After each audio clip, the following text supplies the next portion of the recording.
Ústredný výbor Komunistickej strany Slovenska v nadväznosti na 9. zasadnutie Ústredného výboru Komunistickej strany Československa prerokoval na svojom decembrovom zasadnutí výsledky dosiahnuté v hospodárskom a sociálnom rozvoji roku 1977 a upriamil pozornosť na návrhy, plány a úlohy na ďalšie roky a prijal opatrenia na ich splnenie.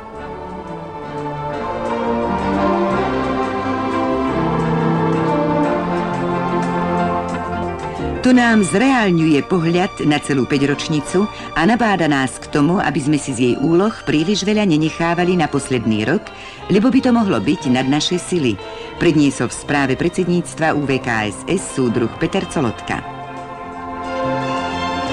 Doterajšie výsledky nám potvrdzujú, že máme predpoklady a možnosti zvládnuť všetky náročné úlohy.